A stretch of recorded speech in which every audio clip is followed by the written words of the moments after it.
Olá, pessoal. Este é o PV Web Jornal. Pestinha é a vovozinha, especializado em teatro para crianças e jovens. Na edição de hoje, você vai ver: Brasília enche seus teatros com bebês no festival Primeiro Olhar. Minas recebe peça sobre infância de Raul Seixas. Rio de Janeiro aplaude peça sobre menino angustiado com a famigerada pergunta: o que você vai ser quando crescer? Bahia leva a São Paulo pela primeira vez o coletivo Chegança, que discute a falta de leitura na geração das multitelas. Companhia Paideia de São Paulo volta com seu infantil sobre as bibliotecas sem uso nas escolas públicas.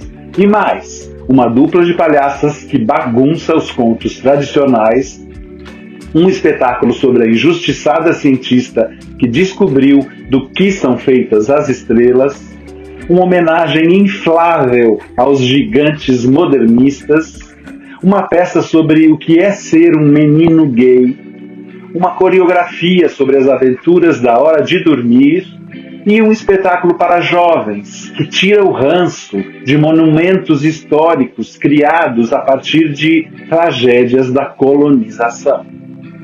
E na onda das videoaulas no YouTube, mais uma dica preciosa sobre dramaturgia para crianças. Não perca, já vai começar!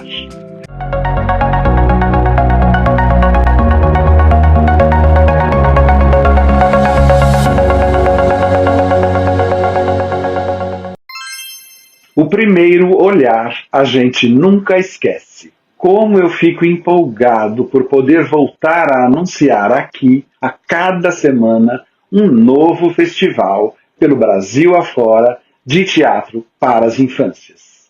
É muito alentador divulgar essa volta tão esperada dos festivais presenciais. Pois falo desta vez do Primeiro Olhar, 8º Festival Internacional de Artes Cênicas para a Primeira Infância, que será realizado deste fim de semana até o dia 28, em Brasília, no Espaço Cultural Renato Russo. A direção artística e produção da mostra é da atriz e diretora Clarice Cardel. Parabéns, Clarice! Neste primeiro fim de semana, dias 13 e 14 de agosto, o público que estiver em Brasília poderá conferir a delicadeza do trabalho do grupo Eranos, da cidade catarinense de Itajaí, com a obra Barquinho Amarelo. Na semana seguinte, em 20 e 21 de agosto, será a vez da companhia francesa Acta, de Laurent Dupont, com Archipel, uma criação que já vem circulando pelo mundo desde 1992. O 8º Primeiro Olhar receberá também a companhia chilena Teatro de Ocasión, com o espetáculo Tum, dias 27 e 28 de agosto. Haverá uma programação paralela com espetáculos locais, ou seja, brasilienses, além de oficinas e exposições.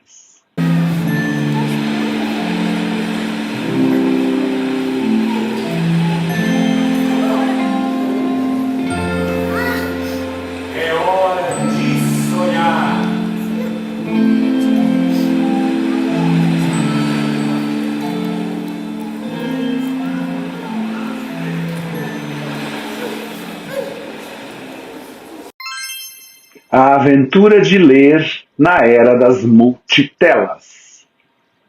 Pela primeira vez em São Paulo, o coletivo Chegança, da Bahia, realiza uma temporada especial no Teatro de Arena, até 4 de setembro, de seu espetáculo infanto-juvenil Histórias do Mundão. A licença, criançada, que a memória quer passar. Abre espaço pras mulheres que acabaram de chegar.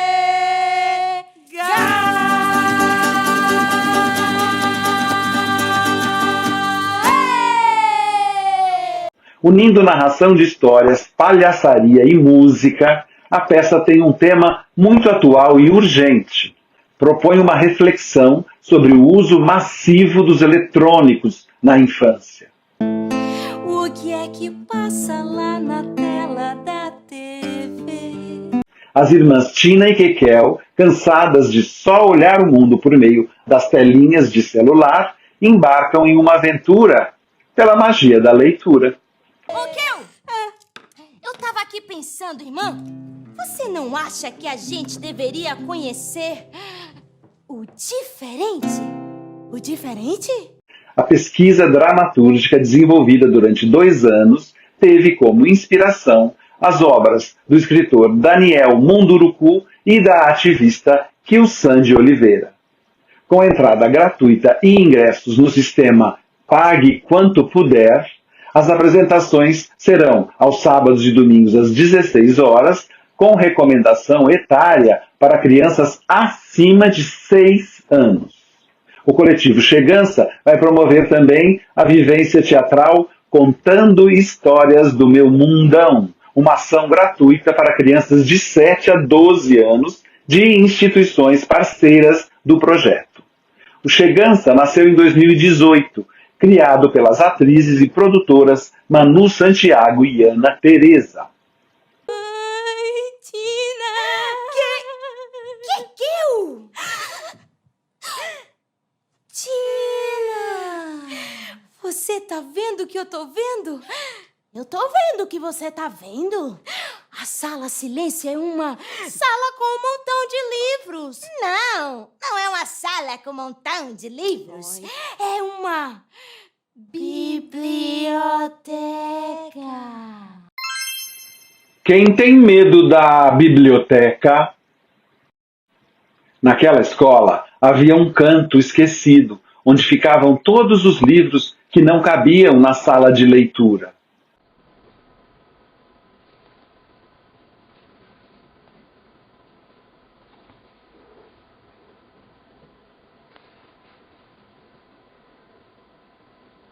É justamente para lá que vai a menina Aline e vai encontrar e interagir com personagens saídos de lendas, histórias e contos de fadas. Uma leitura é uma forma de brincadeira e de felicidade.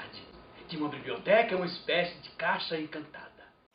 Assim é o enredo de A Caixa Encantada, espetáculo do repertório da Companhia Paideia de São Paulo, que está de volta em curta temporada presencial em sua sede. A ideia é falar da força da imaginação atuando na vida de uma menina solitária, que vive entre adultos que não ligam muito para ela. A peça aborda também a dura realidade das escolas públicas do Brasil de hoje. Faz uma crítica fortíssima às bibliotecas inoperantes, espaços que viraram verdadeiros cantinhos sinistros, mofados e desocupados dentro da estrutura escolar. Pior ainda, com funcionários públicos, os bibliotecários, que não têm mais estímulo para trabalhar e não conseguem envolver e cativar a clientela escolar para a leitura.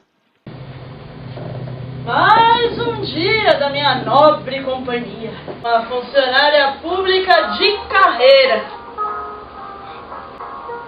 Agora eu tô cuidando da velharia da escola. Encostada.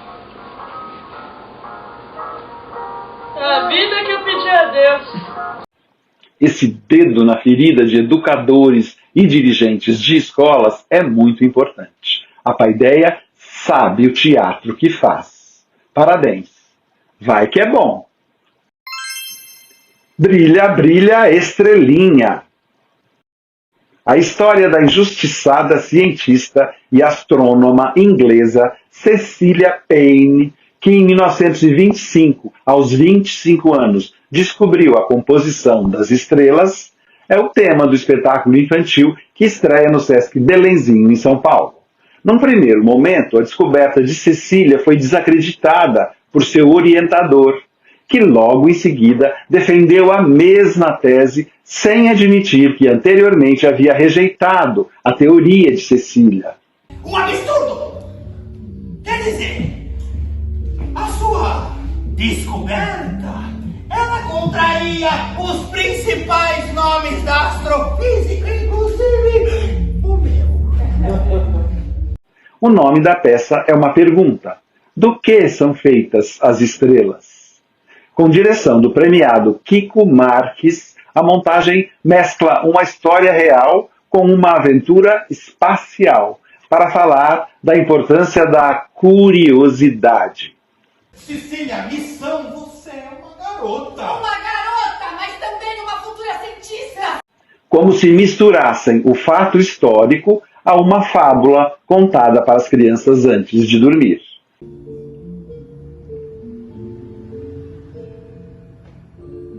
Tudo flutua.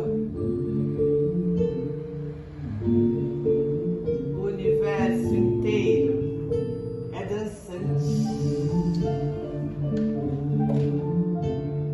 Num tempo como o de hoje, em que governantes brasileiros despreparados desprezam o valor da ciência e da arte e ainda menosprezam o protagonismo da mulher na sociedade, a história de Cecília Payne é muito bem-vinda. Detalhe, para transmitir a sensação dos movimentos das estrelas e do passar do tempo, o cenário é composto por um travelling, que simula o movimento da órbita. Travelling é um equipamento que parece um carrinho montado sobre trilhos, bastante utilizado por cineastas. Com muita teimosia, muita insistência, a Cecília vai continuar estudando. Mas e as outras garotas? As possíveis futuras cientistas que ficaram perdidas pelo caminho?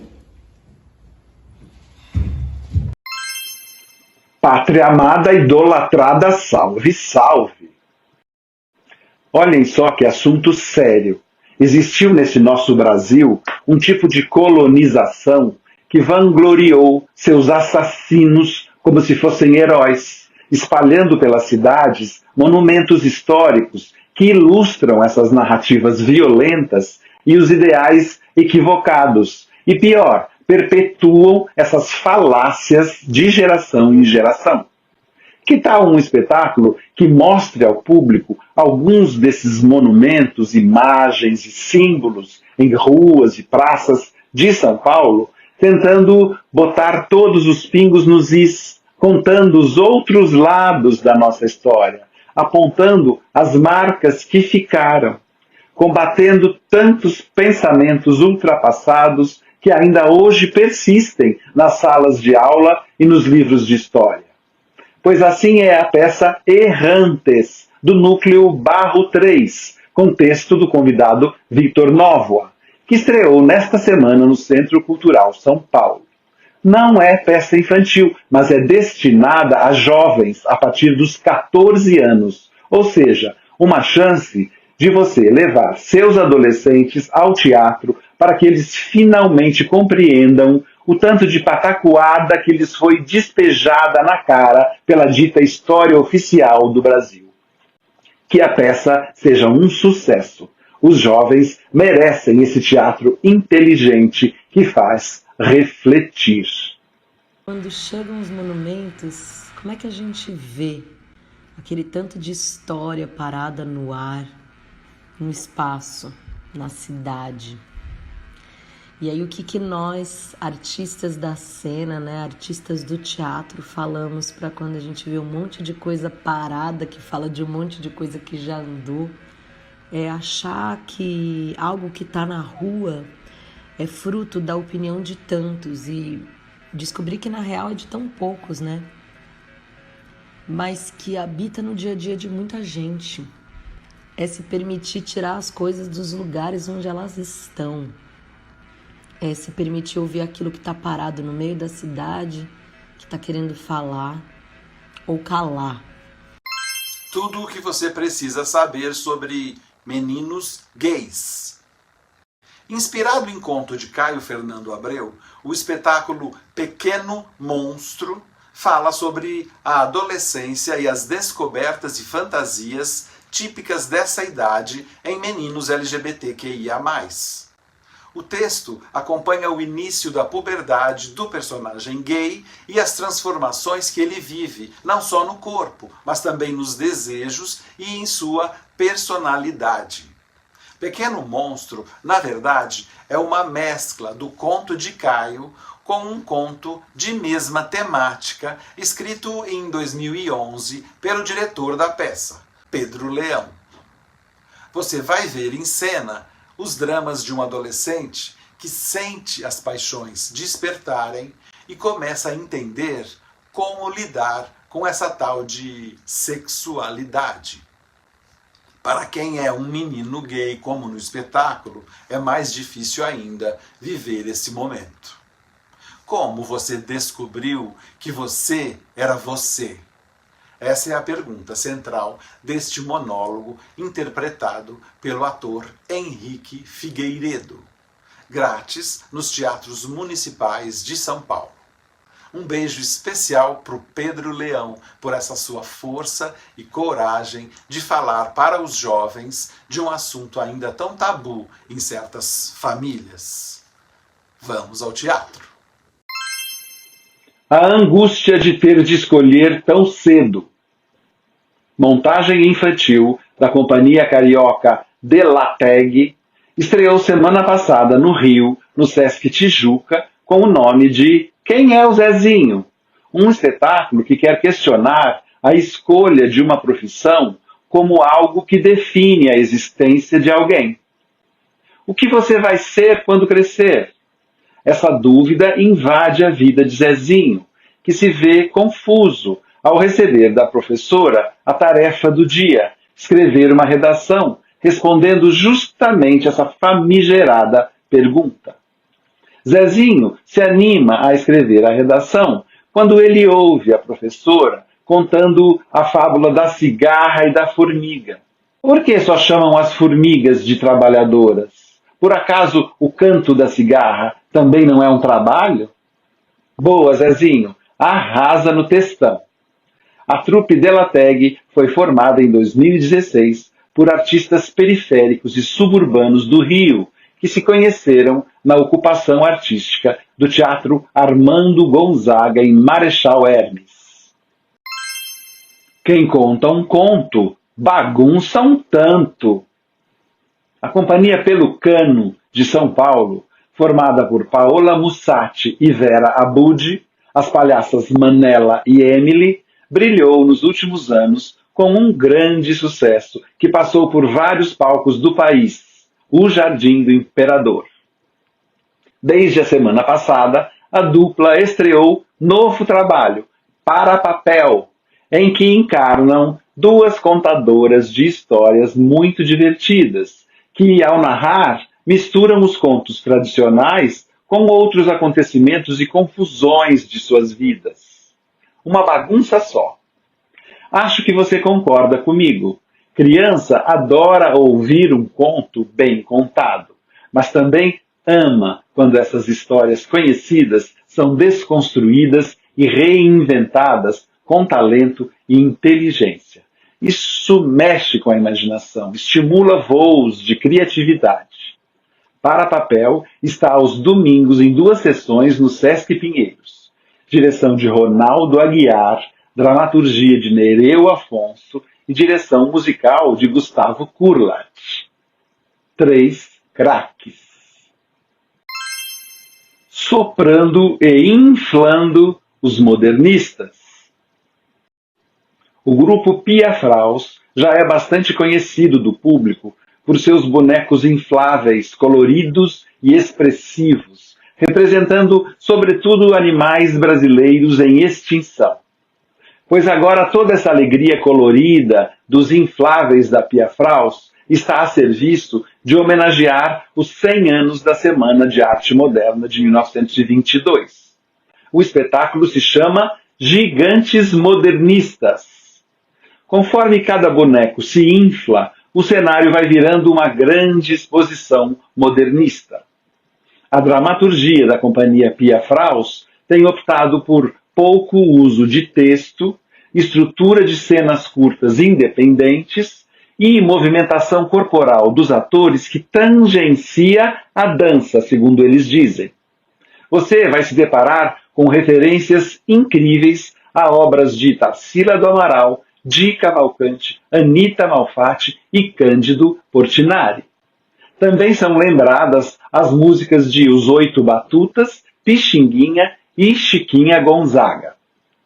É o Brasil brasileiro entrando por nossos poros com muita cor e animação. No Sesc Pinheiros, só mais este fim de semana. Depois, gigantes modernistas partem para uma itinerância em 20 parques da cidade. As lições de Raulzito, o menino hiperativo. A série musical teatral carioca Grandes Músicos para Pequenos, que acaba de estrear no Rio a peça infantil sobre Elza Soares, leva agora aos mineiros, em Belo Horizonte, um espetáculo anterior da série, em que falam da infância de Raul Seixas. Raulzito era um menino criativo demais, tão criativo que sua falta de atenção ao mundo real começou a atrapalhar seu andamento na escola. A ausência de foco e o excesso de energia de Raulzito servem de inspiração para um enredo que toca em temas muito importantes para o teatro infanto-juvenil: a rotina e o tratamento de crianças com traços de hiperatividade e déficit de atenção. Raulzito Beleza, Raul Seixas para crianças, chega aos palcos do Grande Teatro Semig Palácio das Artes, em Belo Horizonte, só por um dia, 14 de agosto, domingo, às 17 horas, dentro do programa Diversão em Cena da Fundação ArcelorMittal. Eu vi Cristo ser crucificado, com amor nascer e ser assassinado. Eu vi as bruxas pegando fogo pra pagarem seus pecados. Eu vi Um sonho azul da cor do mar. O Sesc Interlagos, em São Paulo, apresenta o espetáculo de dança infantil Nas Águas do Imaginar, com a premiada Companhia de Danças de Diadema, em 2 domingos, 14 e 28 de agosto, às 15 horas. Uma criança é surpreendida na hora de dormir por seres fantásticos que surgem no seu quarto, instigando sua imaginação. Ávida pela diversão, ela se arma de coragem e encara aquelas criaturas inesperadas, como piratas atrapalhados, um polvo, um caçador e uma rã. Almofadas transformam-se em estrelas e voam. A cama se desdobra em carrinho de mão, skates, bancos, barcos e até coral no fundo do mar. O lençol também vira mar e barco. Enfim, o título do espetáculo não poderia ser mais apropriado. Vamos lá, dançar com eles nas águas do imaginar. Um autor consagrado e seu jeito de escrever. Na semana passada, eu falei aqui da videoaula de Tuna Serzedello, da companhia Arthur Arnaldo, sobre dramaturgia para jovens. Hoje, a dica é de outra incrível aula digital que você também pode ver pelo YouTube, a cargo de ninguém menos do que Marcelo Romagnoli, um dos nomes de maior destaque no cenário nacional de dramaturgia para crianças e jovens. Diretor e fundador da famosa Banda Mirim, Marcelo tem muito que falar sobre essa arte de atrair para as plateias do teatro crianças de todas as idades. Na videoaula, ele discorre muito tranquilamente sobre a natureza do seu processo de escrita de textos teatrais e de roteiros. Ele conta tudo sobre sua linha de pensamento, baseada em 3 autores: Aristóteles, Ítalo Calvino e Christopher Vogler. O link da videoaula está anotado para você na descrição abaixo. Obrigado, Romagnoli, por esse presente tão precioso. Uma coisa que eu queria dizer é que essa videoaula, na verdade, não é uma aula. É uma partilha, é um modo de compartilhar experiências, dúvidas e um método, digamos assim. Um método que eu uso para escrever as minhas peças. para lidar com a dramaturgia. Esse método me ajudou muito. Eu vou falar sobre ele, é muito simples. Na verdade, eu estou chamando de método, mas é uma linha de pensamento. E por hoje é só, pessoal. Inscrevam-se no nosso canal do YouTube, compartilhem as dicas de que vocês mais gostaram, comentem, opinem e vamos ao teatro.